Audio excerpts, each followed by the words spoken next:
Hello friends, myself Dr. Ankita Singh Chakotia, PhD in Biotechnology. Also, I have qualified CSIR and NET JRF with All India rank 103. Today we are moving towards moving the depth of monosaccharide chemistry.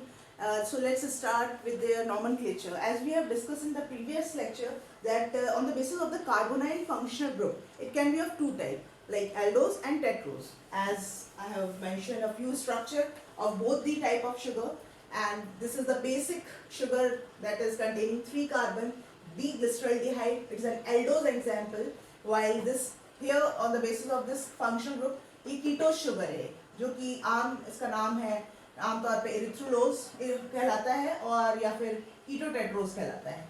अब अगर हम और बात करें कि भाई number of sugar, number of carbon present in each structure of monosaccharide, they can be named on the basis of the number of carbon, like tetrose, pentose, hexose, heptose. दोनों ही case में अगर हम एल्डोस की बात करेंगे तो यहाँ पे केवल एल्डो टर्म एक आता जाएगा, Aldo Tedros, Aldo pentose. Similarly in case of ketose में कीटो टेट्रोस एंड कीटो पेंटोस.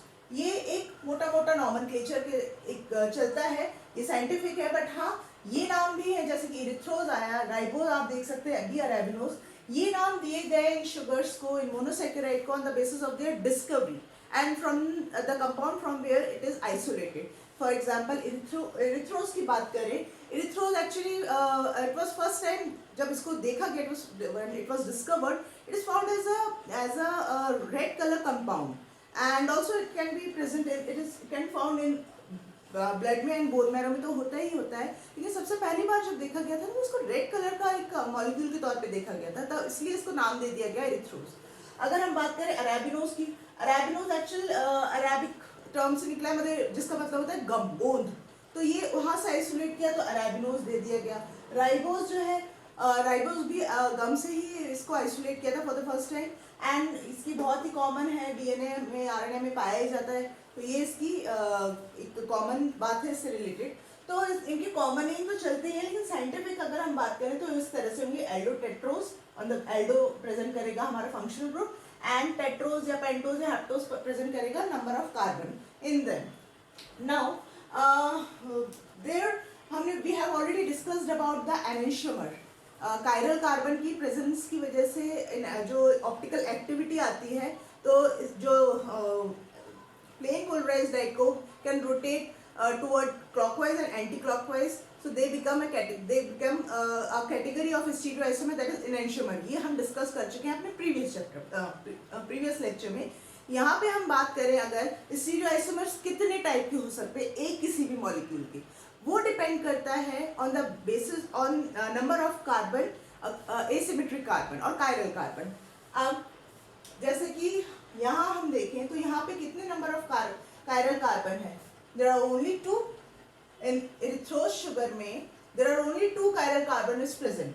सो अगर हम इसकी बात करें तो कितने number of stereoisomers can be possible with this monosaccharide, तो उसका फॉर्मूला एक सिंपल सा अपने दिमाग में कर लीजिए, 2 raised to power n, and n represent the number of chiral carbon in any monosaccharide. So ultimately इसका कितना होना चाहिए, 2 raised to power 2. So total कितने होंगे, 4. 4 stereoisomer can be possible with this erythrose. Now here छोटा एक और example अगर हम देखें तो यहाँ पे राइबोज में 3 ही कार्बन जो होते हैं वो कायरल कार्बन होते हैं. तो इस तरह से इस पर्टिकुलर के केस में कितने हो जाने चाहिए, 2 raised to power n के हिसाब से 2 raised to power 3. So ultimately it will be 8. Same arabinose के लिए भी यही होगा. ठीक है, तो जितने भी कायरल कार्बन होते हैं किसी भी मोनोसैकेराइड में, उसके बेसिस पे we can determine their stereoisomers number. Now अगर आप कॉन्फ़िगरेशन की बात करें, स्टीरियोआइसोमर्स भी कितने डी टाइप के, कितने एल टाइप के. पहले तो डी टाइप क्या है और एल टाइप वो भी देख लेते हैं. डी टाइप क्या होता है, डी टाइप इज द, यहाँ पे कॉमन चीज आप देख रहे हैं, मैंने सबके नाम के आगे D D D D D and D, यहाँ पे सबने डी मैंने प्रेजेंट किया है. डी का configuration is actually can decided on the basis of the configuration of chiral carbon most distant from the carbonyl group. In relation to that of reference molecule डिग्लिसरॉल्डिहाइड।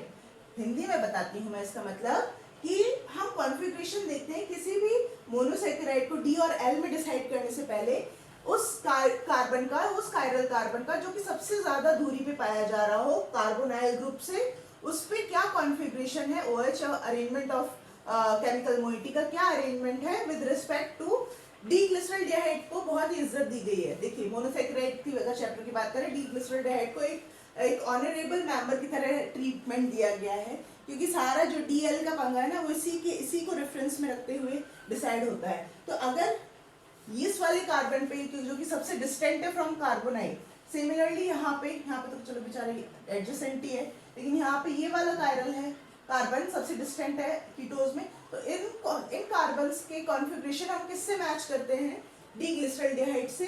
तो अगर वो मैच करता होता है डिग्लिसरॉल्डिहाइड से, जैसे कि OH यहाँ पे भी इधर है, यहाँ पे भी OH इस तरफ ही है, तो इसको नाम दे दिया जाता है D। ठीक है, अगर इस तरफ होते तो उसको हम नाम देते, मतलब अपोजिट साइड में होते तो उसको हम नाम देते L।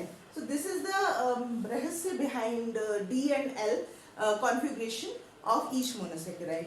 Now moving toward yes we have so अब ये देखिए एक और मैं आपको इससे रिलेटेड एक बात मैं बताना चाहूंगी। They both are representing the aldopentose category of monosaccharide, but आप स्ट्रक्चर अगर आप इनका देखेंगे तो बहुत सेम है। Similarly the molecular formula they share is C5H10O5। इन दोनों का ही फॉर्मूला अब अगर इस तरह से लिख जाए, मुझे एग्जाम में अगर क्वेश्चन आता है C5H10O5 is the chemical formula of D-ribose and D-arabinose. Now what kind of isomerism they can share? ठीक है, तो मैं कहूंगी भाई they are एपिमर। एपिमर क्या होते हैं? एपिमर एक्चुअली वो कंपाउंड आपस में जो कि same kind of chemical formula share कर रहे हो, सेम कंपोजिशन शेयर कर रहे हो, but they differ only in the configuration or arrangement of chemical molecule around single carbon। हम इनमें बात करें तो देखिए फर्स्ट कार्बन पे तो सेम ही है, हमारा कार्बोनाइल ग्रुप है। सेकेंड कार्बन पे क्या हो रहा है, हाइड्रोक्सिल ग्रुप डी राइबोज में is toward this side, while in this D arabinose में अपोजिट है। बाकी सारा कार्बन के आसपास कॉन्फ़िगरेशन सेम है, सब कुछ एज इट इज है, but only this second carbon is differ from each other in terms of arrangement of these hydroxyl group. That's why such compound are called as epimer, which having same chemical formula and same configuration, sorry same composition, but differ in configuration। config में around one chiral carbon, ठीक है ना, ऐसे को हम कहते हैं epimers. इसी तरह से ग्लूकोज के भी ऐसे एपिमर्स पाए जाते हैं। ग्लूकोज के तो 2-3 तरह के होते हैं, जैसे कि मैनोज एक होता है, मैनोज हो गया, गैलेक्टोज हो गया। तो ये ग्लूकोज के और भी, ग्लूकोज का सिर्फ एक नहीं 2-3 हो सकता है, तो किसी भी मोनोसेकेराइड का सिर्फ एक एपिमर नहीं हो सकता, उसके 2-3 और हो सकते हैं। डी राइबोज का आई थिंक डिजैलिलोज भी होता है, एक और एपिमर है, वो भी D-xylose, not xylulose, वो तो कीटोज हो जाएगा। Xylose, D-xylose is another epimer of D-ribose. Now moving toward, देखिए ये तो मैंने एक एपिमर बता दिया, एनेंटियोमर बता दिया, स्टीरियोआइसोमर कैसे हम 2n करके हम निकाल सकते हैं। अब क्या होता है कि अभी तक हम चलते चले कि लीनियर स्ट्रक्चर और चेन स्ट्रक्चर की तरफ ऑफ मोनोसेकेराइड, अब हम इनको साइक्लिक स्ट्रक्चर की तरफ आगे बढ़ते हैं। कोई भी मोनोसेकेराइड होगा, कोई भी जिस that containing the carbon number 4 and above, वो एक्वस सॉल्यूशन में itself get converted into cyclic structure because of some intramolecular bonding. Now intramolecular bonding actually क्या होता है, उसमें कुछ नहीं, आपका ये जो कार्बन नंबर 1 होता है ना बेचारा, it get attacked via this carbon number 5, और एक न्यूक्लियोफिलिक अटैक के फॉर्म में अटैक होता है, जिसमें कि क्या दिस स्ट्रक्चर बता के आपको और इजी कर दे रही हूँ, ठीक है। ये हमारा इस तरह का स्ट्रक्चर होता है, देखिए हाँ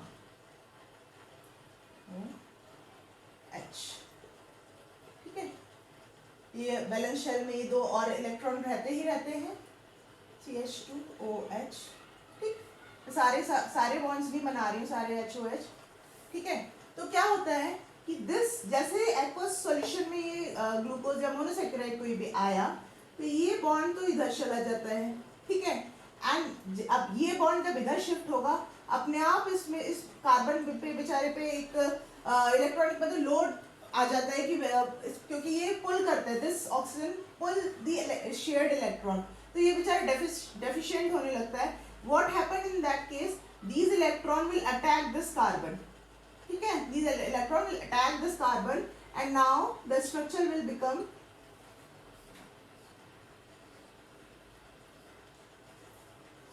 like CH2OH, इस तरह से ये स्ट्रक्चर कन्वर्ट हो जाता है और एक नया हमें कायरल सेंटर मिलता है। जैसे ही अभी तक तो हमारे कितने थे, 1 2 3 4, ओनली 1 2 3 4 कायरल कार्बन थे, लेकिन जैसे ही साइक्लिक स्ट्रक्चर होता है it get convert into it will give another chiral center or stereogenic center, ठीक है। तो now the number of carbon in this structure is 5। अगर ये हो सकता है आपके एग्जाम में भी आ जाए, on dissolution of any monosaccharide, for example glucose, what will be happen to the number of chiral carbon? Option में होगा it may decrease, it may increase, it remains same and none of the above। तो आप क्या लिखेंगे, it will get increase, ठीक है, क्योंकि number of जैसे साइक्लिक स्ट्रक्चर बनता है वो बढ़ जाता है। और इस कार्बन को हम क्या कहते हैं, एनोमेरिक कार्बन, एनोमेरिक कार्बन, ठीक है ना। नाउ एनोमेरिक कार्बन के ऊपर अब क्या है कि ऐसा नहीं है कि हाँ हमने डिसॉल्व किया तो सिर्फ एक साइक्लिक स्ट्रक्चर बन के रह जाता है। Actually this cyclic structure and this chain structure will always remain in try to be in equilibrium. तो क्या होता है, कभी कभी साइक्लिक स्ट्रक्चर वापस से चेन में बनता है, फिर चेन वापस से साइक्लिक में बनता रहता है, तो ये इस तरह का इक्विलिब्रिया चलता रहता है। लेकिन जैसे ही ये साइक्लिक में आता है तो between carbon number 1 and carbon number 2 there it's kind of rotation will take place, that is actually called as mutar rotation, and this mutar rotation will leads to this OH position को disturb करता है और हो सकता है ये OH इस carbon में इस कार्बन में नीचे की तरफ आ जाए, देखिए अपोजिट टू दिस CH2OH, ठीक है ना। CH2OH जैसे ही अपोजिट की तरफ आता है तो ये कॉन्फ़िगरेशन कहलाता है अल्फा एनोमेरिक, ठीक है। और ये जो है when OH remain in the same direction as with CH2OH, this kind of configuration is called as beta configuration, and this one when it is in opposite side, देखिए ये सिंपल सी trick है अगर याद कर सके। अल्फा में क्या होता है, ये बनता है और इस तरह का स्ट्रक्चर बनता है, तो सिंपल सी बात है when the 2 points are in opposite direction it is alpha, while नहीं होगा सेम डायरेक्शन में होगा तो बीटा आप याद कर लीजिए। लेकिन अल्फा का अपोजिट का कॉन्सेप्ट आप इससे याद कर सकते हैं, ठीक है ना। एंड दिस स्ट्रक्चर ये जो स्ट्रक्चर बना है ये कहलाता है, या ये सेंटर स्पेसिफिकली हेमी एसिटल कहलाता है। ये हेमी एसिटल का मतलब क्या होता है, when a carbon is linked up with some alcohol group and another bond get attached with some ether group, ठीक है, while another one is with hydrogen और एक और है वो कार्बन से, तो ये इस तरह का मॉलिक्यूल हेमी एसिटल कहलाता है। तो this is about the cyclization of aldose sugar that containing carbon number हेमीएसिटल के अलावा हेमीकीटल भी एक स्ट्रक्चर होता है जो कि बनता है कीटोज और कीटो शुगर में when ketone group get attacked by this hydroxyl group from the distant distant chiral carbon. Actually, so in that case, the carbon will get attached with the ether group OR. दो bond इसके carbon carbon से रहेंगे attach और एक रहेगा hydroxyl से. This is called as hemiketal. Ketal जैसे कि हम देख सकते हैं ये है फ्रुक्टोज का स्ट्रक्चर. D fructose. फ्रुक्टोज में क्या हो रहा है, this carbon fifth carbon hydroxyl of fifth carbon attack in nucleophilic attack manner में रिएक्शन के द्वारा ऑन दिस कार्बन कीटोन वाले कार्बन पे अटैक कर रहा है. Ultimately it give rise to a 5 membered ring or 5 membered ring structure that is called as furan. So ultimately it is called as alpha D furanose. Alpha इसलिए कह रहे हैं क्योंकि OH और CH2OH अपोजिट डायरेक्शन में है, याद है ना ये वाला पैट, तो इसलिए अल्फा डी फ्यूरेनोस कहला रहा है.